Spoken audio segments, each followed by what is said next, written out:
du sori parce que je pense que ñi ñuy seetaan ñëpp remarqué nañu ni et pourtant bizarrement bi ñu annoncé ni président day def adresse à la nation il y a eu un intérêt je pense que ci ay discours am bokk na ci discours am yu gën a susciter attente. Tout à fait.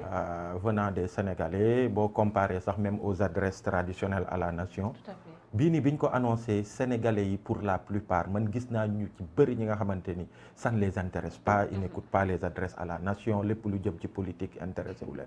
mais bizarrement keroog ils étaient tous dans l'attente de ce discours-là. Peut-être la situation politique du pays. Politique aussi. du pays mais ñëpp Sénégalais yi les Sénégalais sont traumatisés par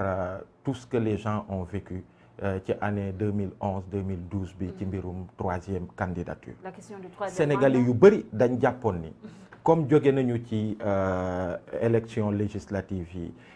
installé nañu assemblée nationale mu ngi waaj a teg gouvernement ñu ci bëri dañ fogoon ni adresse à la nation bi te loolu la waroon doon day doon un président bu ñëw il se met au-dessus de tout réaffirmer son engagement et son attachement à la démocratie au respect de la parole donnée et à la réhabilitation de l'homme politique ba pare wax clairement aux Sénégalais ni troisième candidature comme ni ko constitution au Sénégal waxee j'ai pas droit à une troisième candidature et que duma bokk ci ñi nga xamante ni dinañu daagaan baatu Sénégalais yi en 2024 et que dans la continuité de ça li gën a tax Sénégalais ñu foogoon ni loolu la parce que jàppoon nañ ni après dans la continuité gouvernement bi dina ñëw et que dans la composition du gouvernement d'ailleurs loolu dinañ ci ñëw après ni mu koy tëggee dina wane ni de Sénégal président bi de non seulement posé na acte bu fort bi ni du bokk ci ñi nga xamante ni dinañu présenté wu pour 2024 mais teg na benn gouvernement boo xamante ni liggéey rek a koy tax a jóg et propulser certainement quelqu'un ki nga xamante ni da koy day doon un dauphin et que mu officialiser ko à travers son discours ñëpp loolu lañ doon xaar mais malheureusement du loolu discours bi gis nañ ko bi mu jeexee d'ailleurs la plupart des Sénégalais étaient dans l'ironie di tourner le président en dérision parce que c'est quand même le père de la nation qui s'est exprimé keroog mais xoolal réseaux sociaux yi ak fépp nit ñi dañ ko doon tourner en dérision c'est-à-dire discours bi tey sénégalais mënuñ la ne ni lii lañ ci jàpp parce que liñ ci doon xaar méngoowut ak loolu donc lépp lu mu ci wax nit ñi daanaka jàpp nañ ni waroon na ko mën a message vocal mu tasaaroo ci groupe WhatsApp yi wala mu def un simple communiqué c'était un discours vide j'ai pas vu l'intérêt d'un tel discours et la plupart des Sénégalais n'ont pas vu l'intérêt d'un tel discours au contraire c'était un discours éminemment politicien ci président boo xamante ni ñu ne on est à 15-16 mois de la fin il faisait son bilan voilà donc il était encore dans la politique def naa lii injecté naa lii fii dinaa def lii et puis tenser aussi l'Assemblée nationale et les députés donc c'était ça le discours et je pense que du loolu la Sénégalais yi doon xaar ci moom donc vraiment il est passé à côté de la plaque et il a raté en fait une opportunité historique d'être grand mais malheureusement apparemment Macky Sall a décidé d'être petit jusqu'au bout. Mais bu ñu xoolee aussi sur la question du troisième mandat sortie yi nga xam ne président de la République aussi def na ko à maintes reprises di wax si li nga xam ne mooy position par rapport ak nga xam ne lii mooy troisième mandat bi wax na clairement que moom bii mooy dernier mandat gis neen aussi ni oui ni non bi nga xam ne le président de la République aussi après wax na ci ba ko journalistes yi interpellé boobu 31 décembre nga xam ne moom la mujjee accordé journaliste sénégalais yi li nga xam ne mooy interview bu officiel finalement est-ce que président Macky Sall n'a pas répondu à cette question est-ce que nekkul polémique bi nga xam ne l'opposition de manière générale ñoo koy def nous la population sénégalaise aussi ñu ànd aussi gis nga jàpp man bokkoon naa ci ñi nga xamante ni ci question troisième mandat je pense qu'à maintes reprises parce que le président s'est déjà prononcé non attention à maintes reprises interpellé nga ma ci sa plateau ci ay jamono bugguma woon di ci dugg parce qu'à l'époque je disais que bon Macky posé gul acte ci muy teg ci ay jéego amut lenn li nga xamante ni wane na ni mbëbët na troisième candidature et puis d'ailleurs loolu laa doon convoqué ni sortie yi mu doon def yëpp amut lenn li nga xamante ni déjà moom ca njëlbeen boo xoolee VAR. di nga gis ni. il a été clair. Voilà ay jamono. il a été très clair et sans équivoque mais depuis que ñu votel ko oui ci référendum bi et puis élection présidentielle u 2019 yi bi mu ko gagné dafa am benn revirement à 360 degrés bi nga xamante ni dafa opéré wu non seulement bëggatu ci wax parce que li nga waxoon te nga wax ko muy dëgg ci yow te li nga xamante ni sax ça ne dépend pas de toi peuple bi moom troisième ou quatrième mandat ou troisième ou quatrième candidature et le peuple sénégalais est clair dessus xeex na ci en 2011 ba mu am ay bakkan yu ci ros. Et la constitution aussi. xam nga constitution bi c'est clair il y a pas d'équivoque que ce soit dans l'esprit ou bien dans la lettre donc loolu que nga koy feddaliwaat vraiment loolu pour moi c'est pas un problème mais pire Macky Sall depuis un certain temps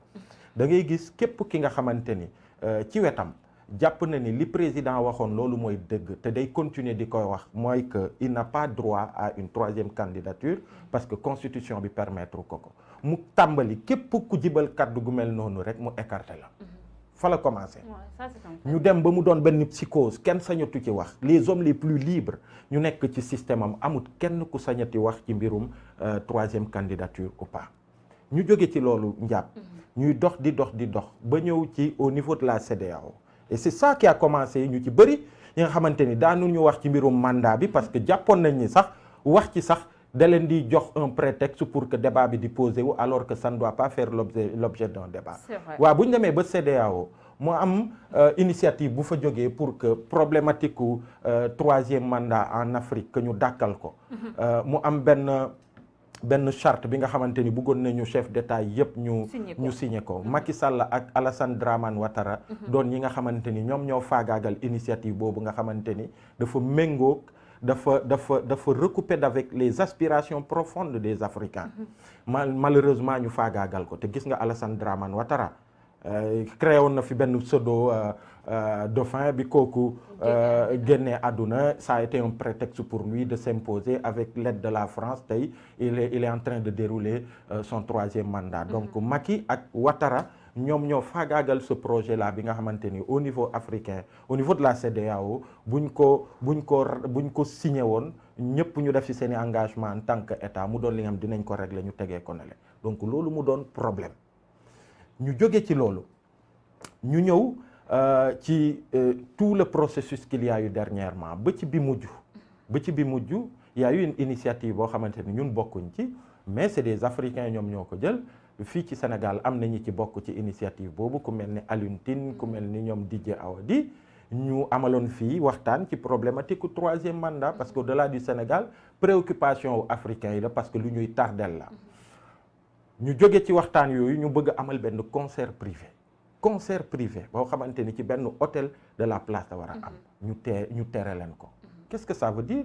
mooy waxu non à la troisième candidature wala non au troisième mandat warul jibee Sénégal. Finalement, la liberté des individus est pas léegi nag gis nga fi ñu toll njàpp soit nit ñi dañuy sëgg gumba tëxlu ba mbir mi ñëw daanu suñu kaw ñuy adapté wu wala ñu dogaale ko léegi man bokkoon naa ci ñi nga xamante ni encore une fois daanuma ci wax parce que pour man ça ne fait pas l'objet d'un débat parce que pour man dama doon xaar ba Macky Sall mu am ay signaux yi nga xamante ni lancé na ko à défaut de se prononcer clairement dessus mu am signaux yi mu kii mais tey jii nii il y a assez d'éléments njàpp bi tey pour que tous ceux qui tiennent à la démocratie ci réew mi tous ceux qui ont vécu les événements douloureux de 2011-2012 ak ñi nga xamante ni ils ne l'ont pas vécu waaye raconté nañ leen ko ñu xam réew mi li mu traversé ci jamono jooju ak peuple bi aspiration bi mu am bi muy fal Macky Sall nekkoon ni mbirum troisième mandat bëggatuñ ci wax ba 2016 waaw il était acteur ba 2016 mu am référendum bi pour que ñu régler ko moom mu wax ni régler na ko son tailleur constitutionnel Ismaïla Madior Fall ne régler na ko seetaan naa benn vidéo succession de dignitaires du régime que ce soit Mimi Touré que ce soit maître Oumar Youm que ce soit maître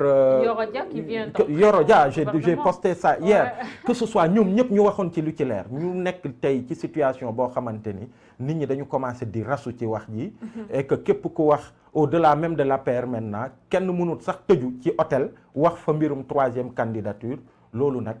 ku ko du mooy ñuy seetaan ba mu ñëw mu daanu suñu kaw ñun du ñu am fuñ ko jooyee moo tax loolu dañ ko war a dogaale. dañ ko war a dogaale ci loolu la ñu te ci loolu la ñu yegg te ci loolu la ñu yem fi mu ne nii et ce n'est pas l'affaire des partis politiques encore moins l'affaire de mouvements citoyens c'est l'affaire de tout le peuple sénégalais. et je pense que sénégalais yi même boo leen dégloo bokk na ci problématique question yoo xamante ni dafa am benn genre consensus national autour de cette question ba ci kaw Macky Sall.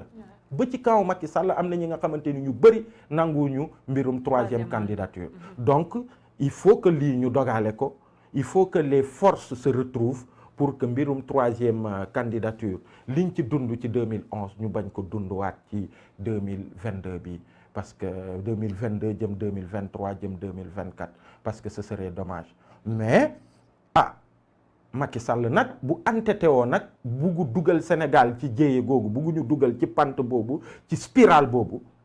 les Sénégalais feront face et c'est maintenant qu'il faut commencer à s'organiser sur cette question-là démb am na ay kilifa yu société civile yi ma doon échanger il y a des initiatives qui sont en cours au niveau de la société civile pour dogale mbir yi faire en sorte que ñu bañ a yegg ci fenn fi tout à fait pendant qu'il est encore temps mais Sané on parle dañuy wax beaucoup si li nga